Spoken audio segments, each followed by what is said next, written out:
Doctor પાસે આતંકવાદીને ગોળી વાગી હોય તો બી ડોક્ટરે ગોળી કાઢીને સારવાર કરવી પડે અને ફૂટપાથ પર સૂતેલા માણસની પણ સારવાર કરવી પડે.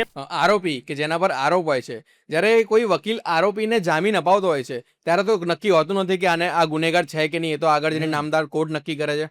પરંતુ જ્યારે જામીન અપાવી દો તમે અને આગળ જતા એ જે તે વ્યક્તિને તમે જામીન અપાયા હોય એ ગુનેગાર સાબિત થાય તો તમારી અંદરની ફિલિંગ તમને શું કે એ તમે જામીન અપાયા બરાબર કર્યું કે એ તમે ના કરવું જોઈતું? ભારત દેશના બંધારણમાં ક્રિમિનલ જ્યુરિસ્પ્રુડન્સ અને કાયદાના સિદ્ધાંતોમાં લખેલું છે, અન્ટિલ પ્રુવન ગિલ્ટી પ્રિઝ્યુમ્ડ ટુ બી ઇનોસન્ટ.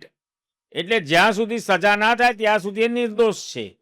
અને bail is a right, jail is exception.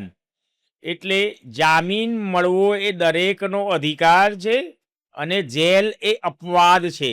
Gujarati English બેવ કીધું એટલે જેને સમજ પડે. એટલે જામીન તો દરેકનો હક છે, આપવી જ પડે. સુપ્રીમ કોર્ટના ચીફ જસ્ટિસે વારંવાર ચીફ જસ્ટિસ ઓફ ઇન્ડિયા જેટલા પણ છે ને એમને કીધું છે કે જામીન આપો, જેલમાં રાખવો એ યોગ્ય નથી. એટલે જામીન તો એનો અધિકાર હતો, એટલે મેં એને જામીનની અરજી મૂકી, દલીલો કરીને એને નામદાર કોર્ટને યોગ્ય લાગ્યું તો જામીન આપ્યા. એને સજા થઈ, ટ્રાયલમાં કોણે શું કર્યું એ ટ્રાયલનો વિષય છે. એટલે આપણે આપણું કામ જ કર્યું છે. ડોક્ટર પાસે આતંકવાદીને ગોળી વાગી હોય તો બી ડોક્ટરે ગોળી કાઢીને સારવાર કરવી પડે અને ફૂટપાથ પર સૂતેલા માણસની પણ સારવાર કરવી પડે. એમ અમારે માણસ કયા ધર્મનો, કયો ગુનેગાર શું કર્યું એ નહીં, દરેક વકીલને, દરેક આરોપીને બચાવવાનો એ એની ફરજ છે. કોઈ વકીલ કોઈ આરોપીનો કેસ નહીં લડું એવું ના કહી શકે.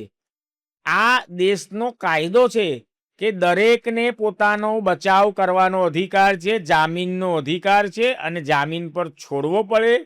કોઈ જામીન ના હોય તો કોર્ટ એને જાત જામીન પર પણ ઘણા કિસ્સામાં છોડે છે.